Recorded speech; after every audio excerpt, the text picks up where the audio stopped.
የሚሰለጥን ከሆነ የሚታይና የሚገለጥ ከሆነ በአብዛኛው ጊዜ ደግሞ አይታይም። በኢትዮጵያ ኦርቶዶክሳዊ ተዋሕዶ ቤተክርስቲያን አስተምህሮ ደግሞ ዘመነ ጽጌ ራሱን የቻለ ታሪክ ያለው ሁላችሁም እንደምታውቁት ለየት ያለ ታሪክ፣ ለየት ያለ ምስጢር፣ ለየት ያለ አገልግሎት የሚታይበት የሚሰጥበት ወቅት መሆኑ ለሁላችን ግልጽ ነው። ስለዚህ መሰረት አድርገን ዘመነ ጽጌ ከወንጌል ጋር፣ ዘመነ ጽጌ በክርስቶስ ልደት፣ ዘመነ ጽጌ በቤተክርስቲያን እይታ፣ ዘመነ ጽጌ በሊቃውንቱ አስተምህሮ መሰረት ያለውን የምናየው ይሆናል። እግዚአብሔር ለሁላችን ይስጠን፣ ማስተዋሉን ይስጠን። ማስተዋል ሲኖር ነው ማስተማርን፣ ማስረዳትን፣ መረዳትን፣ መናገር፣ መስማት የሚቻለው ማለት ነው። ዘመነ ጽጌ ብዙ ጊዜ ዘመነ ጽጌን ታስታውሱ በምንድን ነው? የማን ስደት የምናስብበት ነው? የጌታንና የእመቤታችን ስደት የምናስብበት። ዘመነ ጽጌ ከጊዜም አለው ራሱ የተከፈለ የተወሰነ የተቀመረ የተመጠነ ነው። ከመቼ እስከ መቼ ዘመነ ጽጌ የሚባለው? ተናገሩ። እንደየኖራችሁ ጽጌ አልጠጣችሁ አገር ቤት የጽጌ ማህበር አልነበራችሁም? አብረሽኝ አልነበራችሁም? አልከፈላችሁም? አልተሳተፋችሁም? ከመቼ እስከ መቼ ነው ጽጌ ማለት? ከመቼ እስከ መቼ ነው? ከመስከረም 26 እስከ ህዳር 5 6 በዓሉ ነው። ፍጻሜ ይሆናል ማለት ነው። ያ ምን ይባላል? ዘመነ ጽጌ ይባላል። ምን ይባላል? ዘመነ ጽጌ ይባላል። በዚህ ጊዜ ማን ስደት የምናስበው? በቅዳሴው እንደሰማችሁት በመዝሙሩ በተለያዩ በታምረ ማርያም ጭምር እንደሰማችሁት የማን ስደት የምናስበው?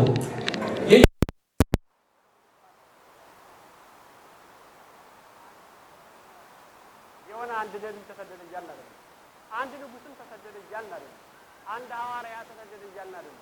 አንድ ካህን ተሰደደ እያልን አይደለም። ማስደድ እያልን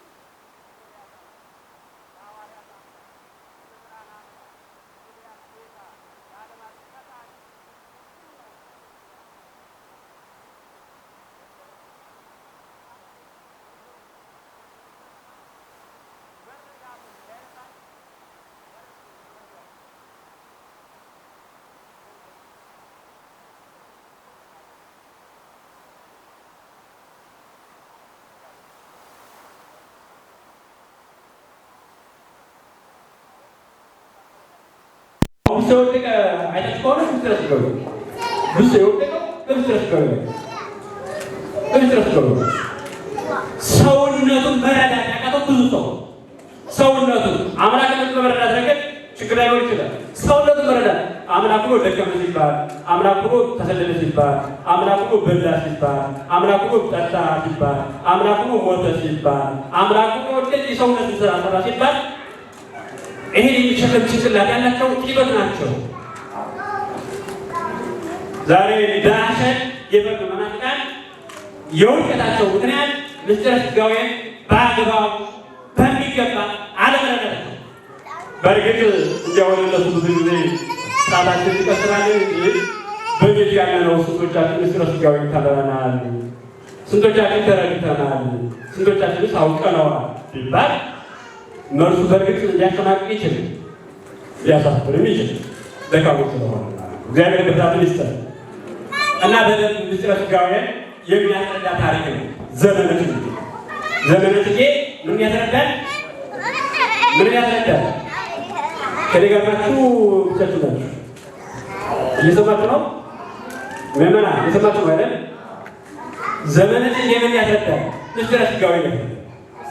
አንድ ያለ ጠይቃችሁ አሁን ቅድም ጠይቃችሁ እናንተ እንደመለሳችሁልኝ ዘመነ ጽጌ የሚባለው ከመስከረም 26 እስከ ስንት ነው ያላችሁ? ከህዳር 5 በ6 ፍጻሜ ይሆናል። ቃሉ ይገባል። ክርስቶስ የተሰደደ መቼ ነው? መቼ የተሰደደ? በመቼ ወቅት የተሰደደ? በመቼ ወቅት የተሰደደ? ሊነግረኝ የሚችል ሰው አለ? የለም? እዚህ በጣም መልስ ነው በሚሆነው መቼ ተሰደደ? በመስቀል አለ ደግሞ በመስቀል። እሺ ሌላስ? መስቀል ያለ ሌላስ? ጥቅምት ያለ? እሺ ማን ነው ሌላ? አሁን እኮ ተፈጥሮ አይደለም ቀላል ታሪክ እኮ ነው። እንዲህ ቀላል ጥያቄ ይጠይቀናል ብላችሁ ካልሆነ ነገር ይሄ ተፋቸው አይመስልም። መቼም ትልል እኮ ቢያመጡ ታሪክ እኮ ትልል ታሪክ እኮ ጀዋች የተደረገው ታሪክ እኮ የተሰደደው መቼ ነው? ሻርብ ለብሶ መቼ ነው? በወርሃ ግንቦት ነው። እሺ መቼ ነው ያልኳችሁ? በወርሃ ግንቦት ነው። ስንተስደቱ ግንቦት ላይ ዛሬ የሆነበት ምክንያት ሊቃውንቱ ምስጢሩን አስማምተው ስየል በኋላ ላይ ዋሉ ምስጢሩን አስማምተው ይህ ዘመን ይህ ወቅት የጌታን ባህሪ የሚገልጽ ግብሩን የሚገልጽ ምስጢሩን የሚገልጽ ትርጉሙን የሚገልጽ ስደቱን የሚገልጽ ነገረ ማርያም የሚገልጽ ነገረ ክርስቶስን የሚገልጽ ስለሆነ እንጂ ጥንተ ስደቱ መስከረም 26 ነው ማለት አይደለም። እሺ መስከረም 26 መስከረም 26 እዛ በስኮል ስኮላችሁ ነበር እንዴት ነው ነገሩ? ግንቦት ላይ ሊቃውንቱ አስማምተው እግዚአብሔር መንፈስ ቅዱስ በገለጠላቸው ምስጢር መሰረት እዚህ ላይ ቢሆን ይበልጥ ነገሩን ያጎላዋል፣ ምስጢሩን ይገልጠዋል። ነገረ ክርስቶስን፣ ነገረ ስደቱን፣ ነገረ ማርያምን ይገልጣል በሚል ወደዚያ መጡት እንጂ ጥንተ ስደቱ እንዳልኳችሁ በዚህ ወር አይደለም። ዘመነ ጽጌ እንግዲህ የአበባ እነዚህ ላይ ያሉት የምን ወቅት ነው? የምን ዘመን ማለት ነው? የአበባ ወቅት ማለት ነው። ተናገሩ። የአበባ ወቅት በሉ። የአበባ ዘመን በሉ። ዘመነ ጽጌ ማለት የምን ዘመን ማለት ነው? የአበባ ዘመን ማለት ነው። ጽጌ ማለት አበባ ማለት ነው። ጸገይ አበበ ካሬ ቃል ወጣ ሲሆን ጽጌ ማለት ማለት ነው አበባ ማለት ነው። ጽጌ ማለት ምን ማለት ነው? ምን ማለት ነው? አበባ ሲገለጥ ምን ያሳያል? ክረምቱ የክረምቱ መገለጥ፣ የክረምቱ ማለት፣ የክረምቱ መወገድ፣ የክረምቱ ማብቃት፣ ዘመነ ክረምት እንዳለፈ፣ ዘመነ ክረምት እንደሸሸ፣ ዘመነ ክረምት አልፎ ዘመነ ፀሐይ መጣው የፍሬው የአትክልት የእህሎች የሚደርሱበት ሰብሎች የሚደርሱበት ወቅት እንደመጣ እናውቃለን፣ እንረዳለን። ቀጥተኛ ትርጉሙ ይሄ ነው። ወደኛ ወደ ትምህርታችን እንመለስ። ግን የምፈልገው ወይም ስለሆነ መነጋገር ያለብን እዚህ ላይ ስለሆነ ጽጌ ማለት ክርስቶስ ማለት ነው። ጽጌ ማለት ማን ማለት ነው? ጽጌ ማለት ምን ማለት ነው? ጽጌ ማለት ክርስቶስ ማለት ነው። ጽጌ የተባለ ክርስቶስ ነው። ጽጌ የተባለ ክርስቶስ የሆነ ዘመነ ጽጌ ሲባል ምን ማለት ነው? የክርስቶስ ዘመን ማለት ነው። የማን ዘመን ማለት ነው? ክርስቶስ የተሰደደበት ወቅት ማለት ነው። ክርስቶስ የተሰደደበትን ወቅት፣ ዓመት፣ ዘመን የምናስብበት ጊዜ ማለት ነው። ለምን በምን ክርስቶስ በሰውነቱ ለሰራቸው ስራዎች ሁሉ ምን ተቆጥሮለታል? ዘመን ተቆጥሮለታል። ዘመን ተቆጥሮለታል። ከሰማየ ሰማያት ሲወርድ ጊዜ ነበረው። በድንግል ማርያም ማኅፀን ሲወሰድ ጊዜ ነበረው። ሲወለድ ጊዜ ነበረው። ሲሰደድ ጊዜ ነበረው። ሲጾም ጊዜ ነበረው። ሲጠመቅ ጊዜ ነበረው። ሲያስተምር ጊዜ ነበረው። የማስተማር ጊዜ ነበረው። ሲሰቀል ጊዜ ነበረው። ሲሞት ጊዜ ነበረው። ሲነሳ እያንዳንዱ የሰውነቱ ስራው በሰውነት ተገልጦ በስጋ ተገልጦ ከሰማይ ሰማያት ወርዶ ከድንግል ማርያም ተወልዶ በስጋ ተገልጦ ለሰራቸው ስራዎች ሁሉ ምን ተቆጥሮለታል? ዘመን ተቆጥሮለታል። ምን ተቆጥሮለታል? ይሄን ነው እንድትረዱ የምፈልገው። አንድ ይጠይቃል። ሰዓት የፈጠረ ማለት በማን የታደራችሁ ዘናደራችሁ ጊዜ የፈጠረ ማለት ሰዓት የፈጠረ ማለት ወር የፈጠረ ማለት ሳምንት የፈጠረ ማለት ዓመት የፈጠረ ማለት ዘመናት የፈጠረ ማለት እግዚአብሔር። በጣም ጥሩ። ስለዚህ ለእግዚአብሔር ምን ቃል ይቆጠርለታል? አይቆጠርለትም? ተናገሩ። ይቆጠርለታል? አይቆጠርለትም? ኧረ ተናገሩ። ለእግዚአብሔር ቀን ይቆጠርለታል? አይቆጠርለትም? ወንዶች ለእግዚአብሔር ዘመን፣ ቀን፣ ወር፣ ዓመት ይቆጠርለታል? አይቆጠርለትም? አንገትን ለመግለጥ ብቻው ብዙ ሊሆን ይችላል። ሰው ሳይገባው ሊነገር ይችላል። ፊት ላይ ያሉት ሰዎች አይቶ ሊል ይችላል። እሺ ወንድሞቻችን ለእግዚአብሔር ቀን፣ ዘመን፣ ዓመት ይቆጠርለታል? አይቆጠርለትም? ይቆጠርለታል? አይቆጠርለትም? ይቆጠራል አለ አይቆጠርም። ራስ ወንዱ ተስፋታችሁ ተስማማ ይመስለኛል። ግን እየደረስ ማለት ያለበት ነው። ለማንኛውም ሁለት አይነት ሀሳብ አለ። ከወንዶች ይቆጠራል አይቆጠርም የሚሰጥቻቸው ሁለት አይነት ምርቶች አሉ። እውነተኛውን በኋላ ያቸዋል። እህቶች፣ እናቶች ለእግዚአብሔር ሰዓት፣ ቀን፣ ሳምንት፣ ወር፣ ዘመን፣ ዓመት ይቆጠራል አይቆጠርም? በአንድ ልብስ ይቆጠርለታል አይቆጠርለትም? በጣም ጥሩ በጣም ጥሩ። ስለዚህ ሴቶች መልሰዋል ማለት ነው። ወንዶች በከክ መልሰዋል። እስኪ ወንዶች ሴቶች ለሴቶች አድርገን ለእግዚአብሔር አመስግኑ። ይሄ በጣም ጥሩ ሀሳብ ነው። አይቆጠርለትም። በጣም ጥሩ ሀሳብ ነው። ይሄ ያው ዳሰሱ ለእግዚአብሔር አይቆጠርለትም። ጊዜ አይቆጠርለትም። ዘመን አይቆጠርለትም። ሳምንት አይቆጠርለትም። ወር አይቆጠርለትም። ዘመን አይቆጠርለትም። ዓመት አይቆጠርለትም። ወር፣ ቀን፣ ዘመን፣ ዓመት አሁን ያነሳናቸው ሀሳቦች የመቆጠር ጉዳይ ለማን ነው? ለሰው ነው። ለምን? ከሰውና ከጊዜ ማን ቀደመ? ከሰውና ከጊዜ ማን ቀደመ? ማን ቀደመ? ማን በመጽሐፍ ቅዱስና ከተጠቀሱ ነው። ማን ይቀድማል? ከሰውና ከጊዜ ማን ይቀድማል? ማን ይቀድማል? ጊዜ በራሱ እንዳይከሰል ነው። ሰው እኮ የተፈጠረ ከጥቂት በኋላ በስድስተኛው ቀን አይደል? እና ቀድሞታል ቀድሞታል። ለማንኛውም ዘመን የፈጠረ እግዚአብሔር ስለሆነ የዕለታት መገኛ እግዚአብሔር ስለሆነ የዘመናት መገኛ እግዚአብሔር ስለሆነ ለእግዚአብሔር ዘመናት አይቆጠሩለትም። ለእግዚአብሔር ዕለታት አይቆጠሩለትም። ለእግዚአብሔር ወራት አይቆጠሩለትም። ለእግዚአብሔር ዘመናት፣ ሳምንታት ምን አይለትም አይቆጠሩለትም። ለዚህ ይነግር ነበር እንግዲህ ማለት ነው ዓለም ከመፈጠሩ በፊት ዘመናት ከመቆጠራቸው በፊት ዓመታት፣ ዕለታት፣ ሳምንታት፣ ወራት ከመቆጠራቸው በፊት ማን ነበረ? ማን ነበረ? እግዚአብሔር ነበረ። የዕለታት መገኛ እግዚአብሔር ነው። የሳምንታት መገኛ እግዚአብሔር ነው። የወራት መገኛ እግዚአብሔር ነው። የዘመናት መገኛ እግዚአብሔር ነው። የዓመታት መገኛ ማን ነው? እግዚአብሔር ነው። ዘመን የማይቆጠርለት እግዚአብሔር ክርስቶስ ነው። በራሱ ክርስቶስ እግዚአብሔር ነው። ክርስቶስ ማለት ቅድምም ብያቸዋለሁ። ያላሰብ እንዳትረሱ ንስረት ገብ ለመረዳት ስለሚጠቅማቸው እግዚአብሔር ምን አይቆጠርለት ብያቸዋለሁ። ቀን፣ ሳምንት፣ ወር፣ ዘመን፣ ዓመት አይቆጠርለት ብያቸዋለሁ አይደል? ተገብተናል። ስለዚህ ክርስቶስ ማለት ደግሞ እግዚአብሔር ማለት ዘመን የማይቆጠርለት ክርስቶስ ግን ዘመን ተቆጠረለት። እዚህ ላይ በረጋል እዚህ ላይ ዘመን የማይቆጠርለት ዕለት የማይቆጠርለት አምላክ ዕለት የማይቆጠርለት ክርስቶስ ተቆጠረለት። ዕለት በዚህ ቀን ተጸነሰ መጋቢት አይደል አይደል? አምላክ ላይ ብለን ነበር። ዘመን አይቆጠርለትም፣ ዕለት አይቆጠርለት ብለን ነበር። ክርስቶስ ላይ ምን አለ? ዘመን ተቆጠረለት። ለምን ይጸነስ ተቆጠረለት ብለን መጋቢት ታይት ተጸነሰ። ለምን ተቆጠረለት? ሰው ስለሆነ ሰው ስለሆነ ዘመን የማይቆጠርለት አምላክ ዘመን ተቆጠረለት። ሰው ስለሆነ ዕለት የማይቆጠርለት አምላክ ዕለት ተቆጠረለት። ሰው ስለሆነ ሳምንታት የማይቆጠሩት አምላክ ሳምንታት ተቆጠሩለት። ሰው ስለሆነ ዓመት ተቆጠረለት። 3 ዓመት ከማን አስተማሪ ይተባል? 3 ዓመት ከ6 ወር ተሰደደ ይተባል። 33 ዓመት ተቆጠረ ያለ ተመላለ ይተባል። ምን ስለሆነ ሰው ስለሆነ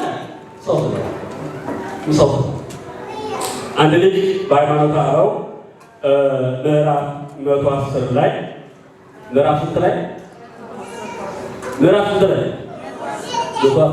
እንዴ?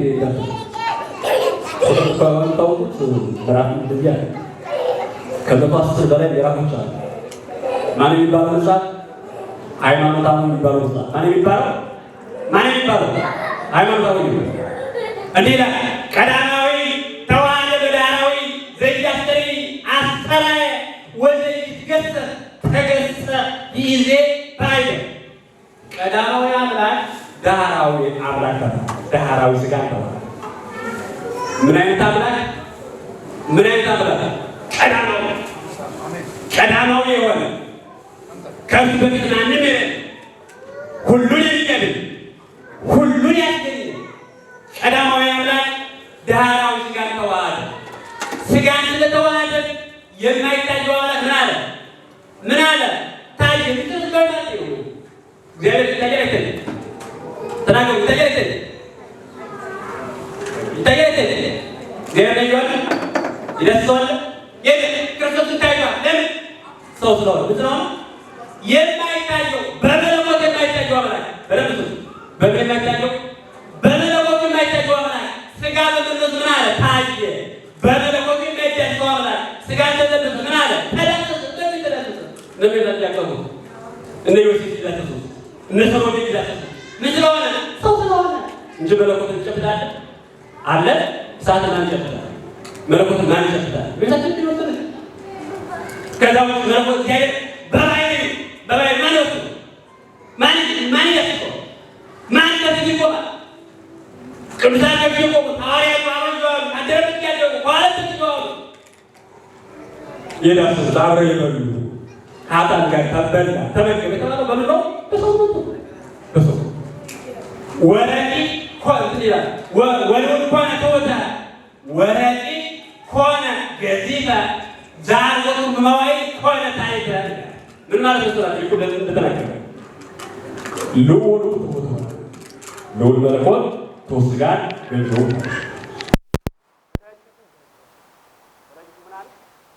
ምን አለ በባህሪ የማይታየው በስጋ ታየ። በባህሪ የማይዳሰሰው በስጋ ተዳሰሰ። በመለኮት የማይዳሰሰው በስጋ ተዳሰሰ። ልዑሉ ትሑት ሆነ። ረቂቅ የሆነው የማይታየው ግዙፍ ሆነ። ጊዜው ደግሞ ስለለበሰ ነው። ዋላ ኮነ ሰራ ቀዳማዊ ኮነ ዳራው ዘው አፍተሪው ብለን በስጋ ዘናበለ እንደያስተሪ ወጡ ኤው በስጋ አምላክ ሆነ። ልዑል ሆነ። ረቂቅ ገዘፈ። ግዙፍ ረቂቅ ሆነ። የማይታየ የማይተገባ ሆነ። ቀዳማዊ ዳራዊ ሆነ። ዳራዊ ቀዳማዊ አምላክ ሆነ። ዘመን አይቆጠርለት ዘመን ተቆጠረለት። አምላክ ምን ይያጫው ዘመን አይቆጠርም። እንዴት ነው ያን ዘመን አይቆጠርለት አምላክ ዘመን የሚቆጠርለት የዘውን ባህሪ ያደረገ ዘመን ተቆጠረለት። ይሄው በስጋ ተገለጡ ነው። ይሄው ነው በስጋ ተገለጠ ነው። ይሄው ዘነበረከን እንደዚህ ያስተሪቦቱ ቅድመ ዓለም በባህሪ የማይታይ የነበረ ሲሆን ስጋ ስለተዋሃደ ከመቤታችን ከስጋዋ ስጋ ከነፍሷ ነፍስ ተሰጥተዋል። ታየት ዘመን ተቆጠረ እና ይሄ ነው ዘመነ ጽጌ ብለን ዘመን ቆጠረ። ኤናክራን ተሰደደ ከዚህ ወደዛ ከገሊላ ከኢየሩሳሌም ወደ ግብፅ ተሰደደ። የምንለው በምኑ ነው? በምኑ ነው? በሰው ነው። ይህን በተመለከተ መኃልየ ዘሰሎሞን ምዕራፍ 2 ቁጥር 11 ላይ እስመናሁ ሀለፈ ክረምት ወዝናም ገባ ለሊሁ ሲያስተራይ ቦስተን ብሎ በሳት የሚያጠናክር ሀሳብ ተቀምጧል። መኃልየ ዘሰሎሞን ሰሎሞን ባመሰገነው ምስጋና መኃልየ ዘሰሎሞን ጠንከር ያለ ከመጽሐፍ ቅዱስ ካሉ ክፍሎች ጠንከር ያለው ክፍል ነው። መኃልየ ዘሰሎሞን ስለ እግዚአብሔርና ስለ እስራኤል እግዚአብሔር በሙሽራ ቤተ እስራኤል በሙሽሪት ክርስቶስን በሙሽራ ቤተ ክርስቲያን ደግሞ በሙሽሪት መስሎ የሚናገር የመጽሐፍ ቅዱስ ክፍል ነውና እስመናሁ ሀለፈ ክረምት ወዝናም ገባ ለሊሁ ሲያስተራይ ቦስተን ክረምቱ አልፏል። ምን አልፏል? ምን አልፏል? ክረምቱ አልፏል። ዝናብ ተመልሷል። ዝናብ የለም። ክረምቱ አልፏልና ክረምት ካለፈ በኋላ ዝናብን ከቀረ በኋላ ምን ይገለጣል? ምን ይገለጣል? ስጌት ይገለጣል። ከክረምት በፊት ከክረምት በኋላ እና ክረምት አልፏልና ዝናቡ ተመልሷልና ስጌ አስተራይ ቦስተን ስጌ አበባ በምድራችን ላይ በሀገራችን ላይ ተገለጠ። እዚህ ሀገር አበባ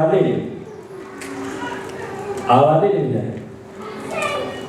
ሰው የሚሰራው ሳይሆን ፈጣሪ የሚሰራው አለ።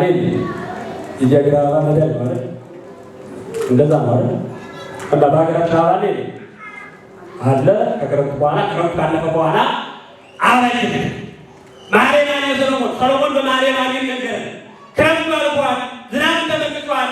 ክረምቱ ሳለፈ ዝናቡ ስለቀረ የክረምቱ ጊዜ ስላለፈ ተገለጣል። አበባ በምድራችን ተገለጠ። ጊዜ ግን በጽሐ አትክልቱን ወይም ትርንጎውን የተለያየ አትክልቶችን ፍሬዎችን እየቆረጥን የምንበላበት ጊዜ ደረሰ። ስዬ ሲኖር ፍሬ አለ። ስዬ ሲኖር ብዙ ነገር አለ። በረከት አለ። አራት ነው ብዙ በረከት አለ። ያስጌጣል። ብዙ ረድኤት አለ እና የተነገረ ሰሎሞን ስዬ ተገለጠ። ክረምቱ አልፏል፣ ዝናቡ አልፏል። ስዬ መብላት ተገለጠ። አበባው አሸበረቀ። ላይ የሚማር ለእይታት የሚያስደስት ይህ ከሆነ ዘንድ አትክልቶችን እግዚአብሔር የሰጠን በረከት እየቆረጥን የምንበላበት ጊዜ ደረሰ። ቃለ ማኅሌተ ተሰማ ዮሐንስ ቃል ተሰማ በለታው ጋር ሰጠ። በለት በቀለ ቡቃያው ወጣ ለመደረ ደረሰ።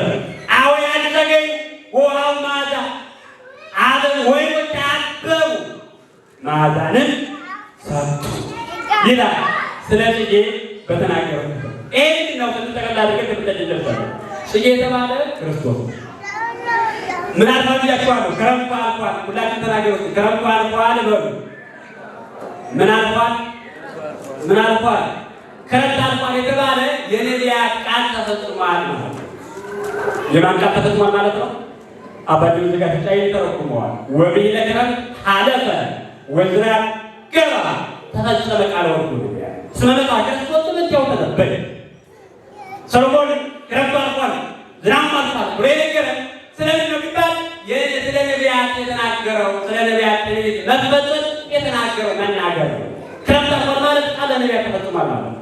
ለምን ነቢያት የተናገረው ክርስቶስ መጥቷል ሰው ሆኗል።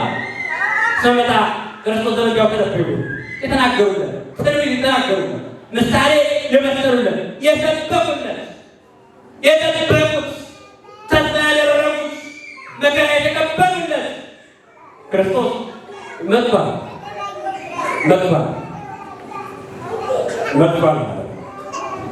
በሌላ በኩል ይሄ የመጀመሪያ ትርጉም ነው። የመጀመሪያ ሀሳብ ነው።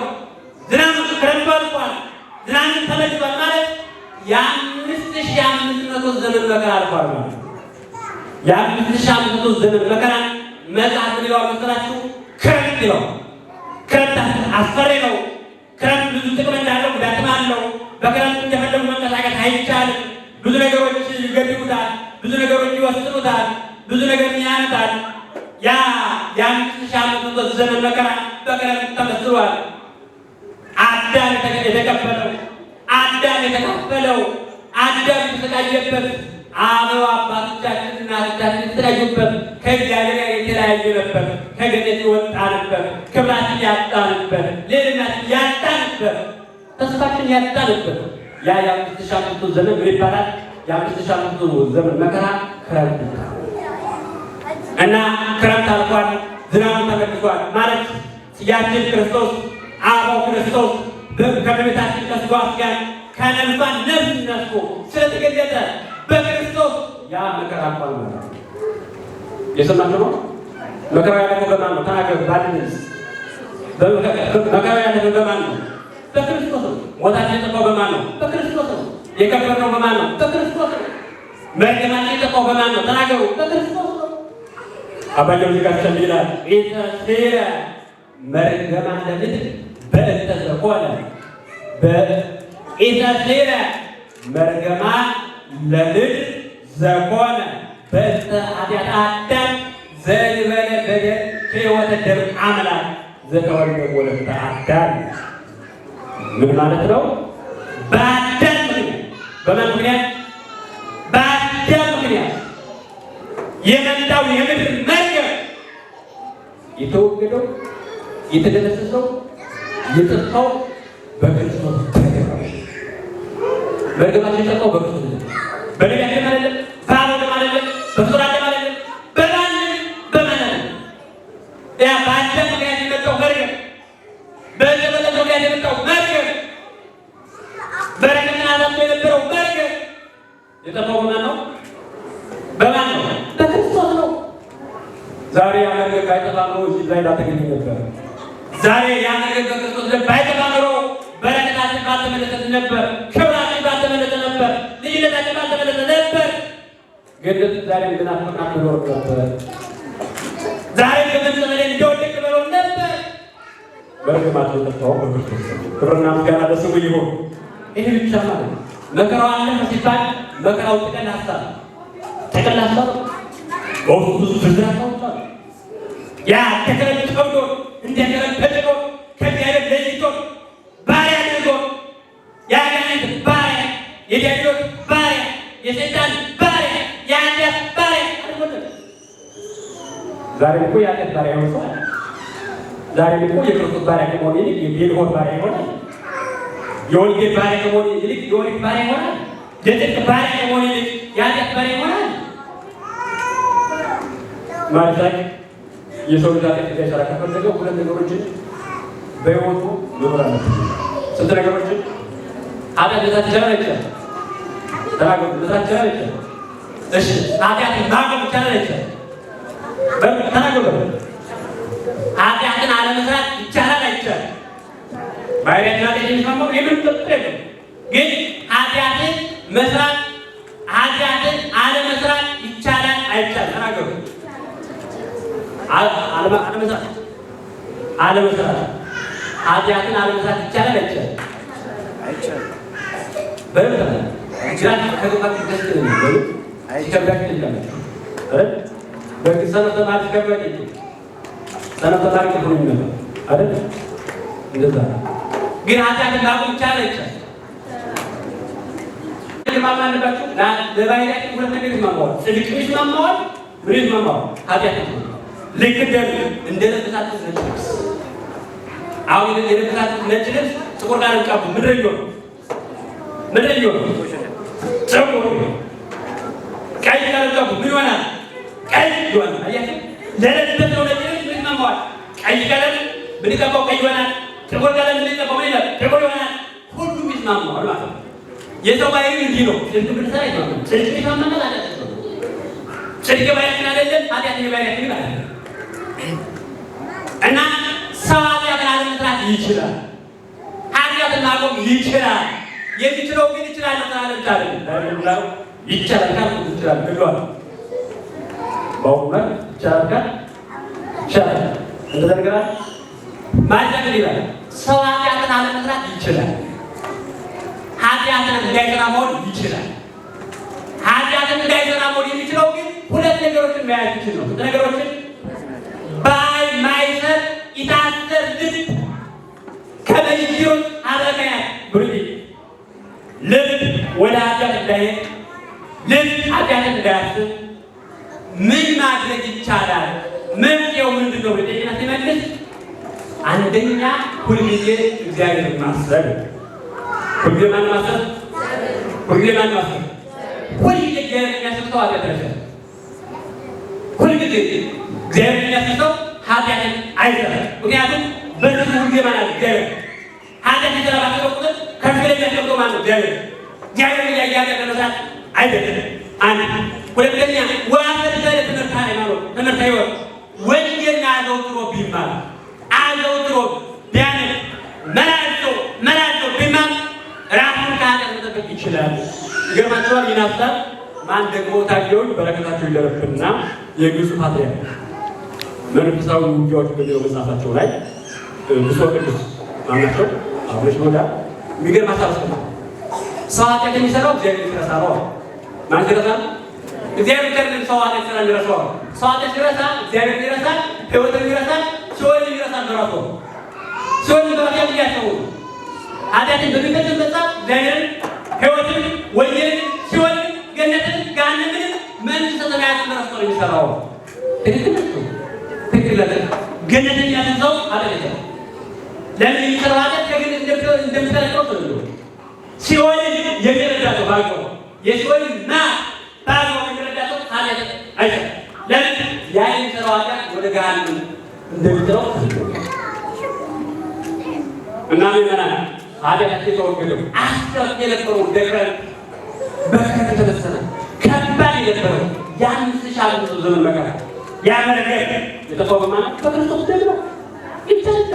ይብቻል ከኃጢአት የነጻ በማደር ነው። በክርስቶስ ደም ነው። ወደ ኢየሱስ ክርስቶስ ያነሳልን ሁሉ አጣወይ ይላል አንደኛ ዮሐንስ ምዕራፍ 1 ቁጥር 7 የጌታችን ኢየሱስ ክርስቶስ ደም ኃጢአትን ምን ይላል? ያነጻል። ዛሬ የሚቀበለው ነገር አይደለም። ነገር ያስፈልጋል አይደለም። ሰው ይፈልጋል አይደለም። እንደ አንዳንድ ሰዎች እንደሚያስቡት ግራ ከተጋባ አመለካከት አይደለም። ከኃጢአታችን እንደሚያስወግድ የመንግስት ሰማያት በር መንገዳችን ስለሆነ ሕይወታችን የሚስተካከለው ነው። ይህ ብቻ አይደለም። የተቀደሰው በቅዱስ ደም ቀራንዮ የተቀደሰ ብለን ዝንቢል አባጅ ጋር ይቻላል። ቀራንዮ በቅዱስ ደም ተቀደሰ። የተቀደሰው በቅዱስ ደም ያ አስከፊ የነበረው ዘመን ያለፈው በክርስቶስ እና ስዬ የተባለ ክርስቶስ ከልጄ ይገኛል፣ ፍሬ ይገኛል። ከክርስቶስ ጋር ይገኛል። ከልጄ ይገኛል፣ ፍሬ ይገኛል። ክርስቶስ የሕይወት መገኛ ነውና፣ የወንጌል መገኛ ነውና፣ የሕግ መገኛ ነውና፣ የጽድቅ መገኛ ነውና፣ የገነት መገኛ ነውና፣ የመንግስተ ሰማያት መገኛ ነውና ስዕል ይባላል፣ ጽጌ ይባላል። ለዛ ነው ቤተክርስቲያናችን ዘመነ ጽጌ ብላ ወርሃ ጽጌ፣ የጽጌ ዘመን፣ የጽጌ ወቅት ከክርስቶስ ያገኘነውን በረከት፣ ከክርስቶስ ያገኘነውን ጽድቅ፣ ከክርስቶስ ያገኘነውን ረድኤት፣ ከክርስቶስ ያገኘነውን ሕይወት የምታስበው በዚህ ምክንያት ነው። ይህ ታሳቢ ያደርገን እንጂ ዝም ብለን ሰዎች እንደተፈሰ እንደሚባል በምስጢር ነው፣ በትርጉም ነው፣ በትምህርት ነው፣ በእውቀት ነው፣ በሕግ ነው፣ በስርዓት ነው ዘመነ ጽጌ እየተባለ የሚነገረው ያስረጎት ቃል ይሁን ይዘገኝበታል። አትግሉን የቆረጥ ይዘራል ይደረሰናል እና በዚህ ወቅት በሀገራችን አትክልት የደረሰበት ስለሆነ ሁሉም በየጓሮ ያተካል። ገዝቶ ሊሆን ይችላል፣ ከዘገብ ሊሆን ይችላል። ምን የሚበላ በቁጥር ይዘራል። አትክልት ክርስቶስ ስለተገለጠ ክርስቶስ ከድንግል ማርያም ስለተወለደ ስጋውን ደሙን የምንቀበልበት ጊዜ ደረሰ። ስጋውን በልተን ደሙን ጠጥተን ሕይወት የምናገኝበት ጊዜ ደረሰ እና ስየትና ትንቢት እያሰቡ መከራው እያሰቡ መከራችን በመከራው ተወገደ፣ ሞታችን በሞት ተወገደ፣ ስደታችን በስደት ተወገደ፣ ረሃባችን በረሃብ እንደጠፋ፣ ምንዳቤያችን በምንዳቤ፣ ችግራችን በችግሩ እንደጠፋ፣ መጠማታችን በመጠማቱ እንደጠፋ፣ ስደታችን በስደት እንደተሰረዘ ክርስቶስ የሰደደው ቅድም እንዳልኩት በአምላክነቱ ሰልፉ ወይም ደግሞ ኃይል አጥቶ ያይጣበት ነው። የተሰደደው የማን ልጅ ነው ማለት ነው? አባቴ ነው። አዳም ዕፀ በለስን ባይበላ ኖሮ አዳም ዕፀ በለስን ለመብላት እጁን ባይዘረጋ ኖሮ ክርስቶስ በመንተ መስቀል ላይ ግንባር ተደረገ። አዳም ከገነት ባይሰግድ ኖሮ ክርስቶስ ወደ ግብፅ የፍቅር አባት፣ የፍቅር አምላክ፣ የፍቅር ጌታ፣ የፍቅር አስተምህሮ ስለሆነ እንደ ጠፋ እንድንቀር ስለፈለገ እንደ ጠፋ እንድንቀር የማይፈልግ አይነት ስለሆነ ሰዓት ዘሮትና አንድ ሀሳብ ጨምራትና ስደት ደርሳል። ብዙ ትርጉም አለ። ነገራችን ላይ ጽጌ ብዙ ትርጉም አለ። መስቀል ጽጌ ይባላል፣ እግር ማለት ጽጌ ይባላል፣ ቅዱሳን ጽጌ በጽጌ ይመስላል። የክርስቲያን ሕይወት የክርስቲያን ምግባር ትሩፋት እና ዘመነ ጽጌን ስናስብ ምን ስናስብ ዘመነ ጽጌን ስናስብ ስደቱ ስናስብ እኛም ከኃጢአት መሰደድ ጋር ከጽድቅ መሰደድ ሳይሆን ከመሰደድ ከኃጢአት መሰደድ ከሐሰት ከሐሜት ከውሸት ከኃጢአት መሰደድ ኃጢአትን ከልቦናችን ማውጣት ኃጢአትን ከልቦናችን ማሰደድ ሊቁ ቅዱስ ጎርጎርዮስ ዘኖሲስ በረከቱ ይወርድና እንዲህ ይላል። ወለመ ኮነ ንሕነ ንጹሐነ ኃጢአት አብያ ይመጽአቤነ ወይገብር ምሕረተ ውስቴትነ። እኛ ከኃጢአት ንጹሐን ከሆን ተናገሩ ምእመናን፣ ምን ከሆን ከኃጢአት ንጹሐን ከሆን ያን ጊዜ ጌታ መጥቶ በእኛ ላይ በስጋችንን በነፍሳችን ላይ ያድርብናል። ምን ከሆን ክርስቶስ እንዲያድርብን ከፈለግን ሰውነታችን ማለት ነው። ለምሳሌ አንድ የሀገር መሪ ወደ ቤታችን ይመጣል ብትባል የማታደርጉት ችግር ይኖራል። የማታጡት ነገር አይደለም። ቤት ሻወር ውስጥ ይችላል አይደል?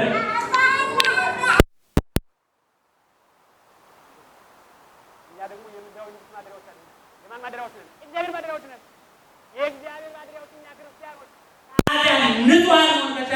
የእግዚአብሔር ማደሪያዎች ነው።